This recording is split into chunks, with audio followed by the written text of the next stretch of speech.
This is Carl at National RV Detroit. I'm going to walk us through this 2021 Clipper tent trailer, model number 806 XLS.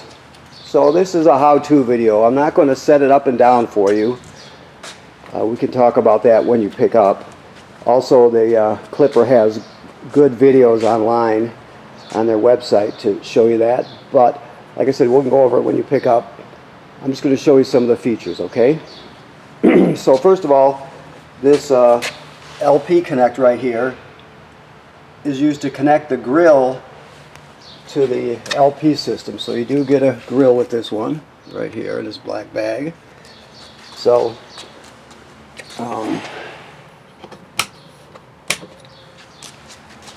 you have an awning, which is a Dometic bag awning.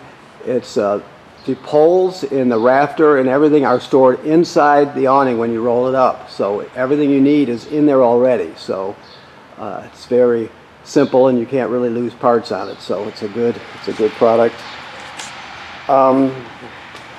When we come this way,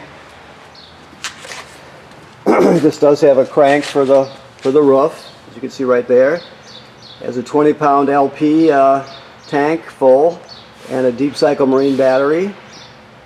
Okay. Now you have to crank this. See how this is taut here? This gauge wire.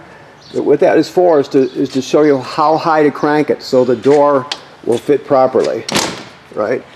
So that's what you're doing when you're watching this yellow wire here. You want it taut so you can see that the door fits perfectly, and if you go too far it won't fit. If you don't go high enough you won't be able to get in place, so pay attention to that.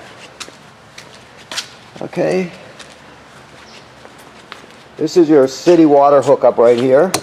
Most common way to get water to the trailer. You just hook the city water up and you're all set. Now if you're boondocking where there's no city water, you can pre-fill your fresh water tank here, and then you can use the onboard pump to pump the water. I'll show you the switch for the pump when we get inside, okay? This is your refrigerator here, panels. I got both of them off, but really you only have to take the lower one off. I was just inspecting it. So you have three possible energy sources for this one. 110 AC, which you're going to use when you're plugged in. 12 volt DC, you can pull down the road if you got something in the refrigerator to keep cool. You can keep that on when you're going down the road. And if you need to, you can use LP gas. Now the LP gas is this is the spy hole here, so you can see where when it lights. It's still very difficult to see, but you just go, I'll tell you, you just go to high, push it down, and then spark it like this. And you'll hear the puff when it lights, okay? Otherwise shut it off. It says, like on the sticker here, never double up on energy sources. So you're always you're just going to run one at a time. You can't run AC and DC or DC and LP, just one energy source at a time, okay? And when you put these back on, they go up like this,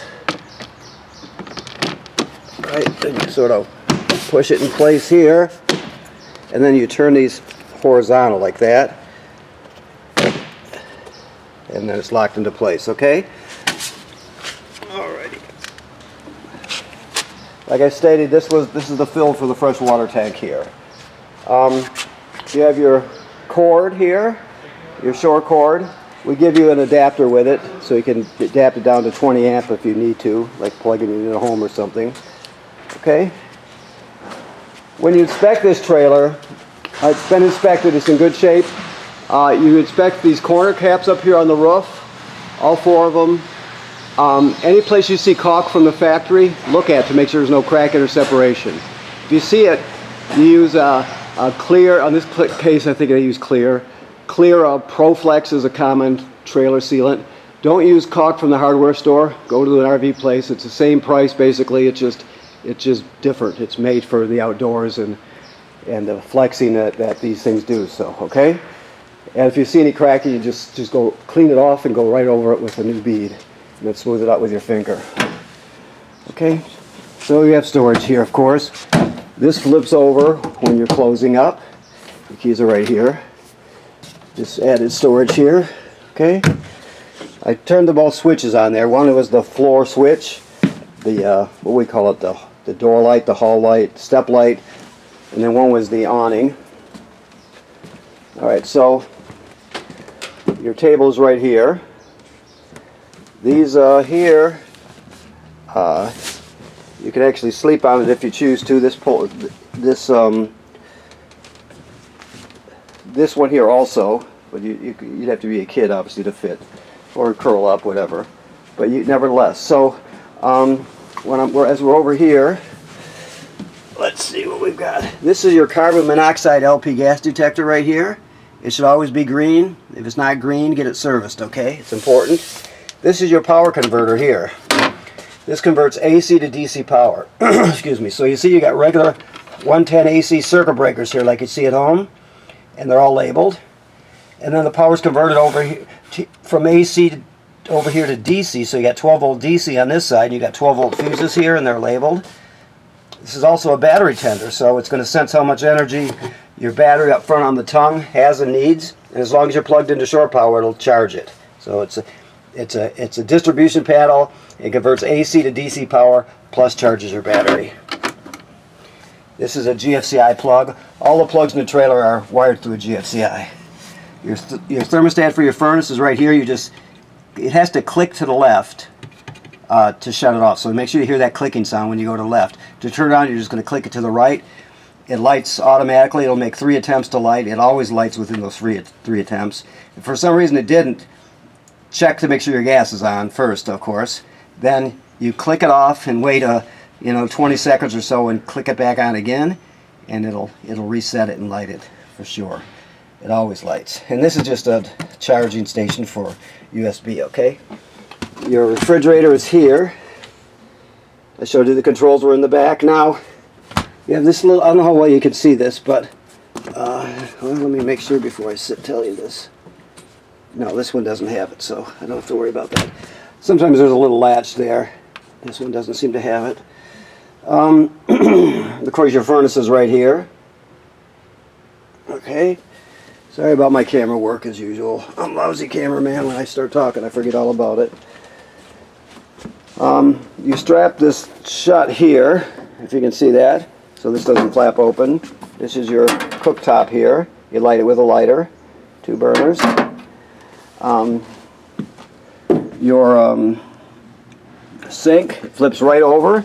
Now it's going to go dark in here because I'm going to show you that there's a kill switch here. You can't really see them, but it's just a button. When you put this into place, it completes the circuit. So then all the 12 volt work. When it's not in the up position, the circuit is not complete, so it won't light up. So if for any reason you have trouble getting the 12 volt working, always look at that switch and make sure everything's okay with it. But I just want you to be aware that it's there. It's a safety switch, obviously. So once you put it in down position, the 12 volts cut out, so nothing can run while you're pulling it down the road. Okay. Fan light combos. They hang right here, anywhere on here, and they plug in up here, I believe. Let me see if I can. Yeah, there's a place to plug it in right there. So that just gives you a night light and a fan. These here, oh, they're on the other side. These two bars here, I'll show you with one of them. So just to give you an idea what it is. When you're out in the woods, trees can fall, for example, right? People give you all kinds of ideas what these are for, but this is what they're for. So the tree hits your roof, has this cable, it's very strong, but you could add this. There's only 2 of them, they go kitty corner from each other, and it just adds more strength. Oh, sorry about the camera work. Once again. Let's try this again now. It's low tech. And you just push it into place like that. So that just adds more strength to the roof. So they go kitty corner from each other. So if something hits the roof really hard, it'll even make it stronger so it doesn't collapse down. Like I said, people give you all kinds of ideas what they're for, but that's exactly what they're for. Okay, so you get 2 of those. Air conditioner has the controls on it, of course. You have a smoke detector over here. We'll show you how the door goes up into place and the rest of it collapses down when you pick up, like I said. So, the one last thing is the switch for the water pump, and that is right there. If you can see that, that's how you turn your water pump on and off. Use the water pump to pump water out of the fresh water tank if you don't have city water. If you do, you don't have to worry about it. It's also used to winterize the trailer, to pump antifreeze through the trailer. Okay? Alright, thank you very much. Thanks for buying your trailer here at National RV Detroit. Please remember what I said about inspecting the trailer, any places you caulk from the factory. If it looks like it's coming apart or cracking, clean up the area, buy the correct stuff at the RV store and just run a bead over it and smooth it out with your finger or thumb, okay? Thank you very much.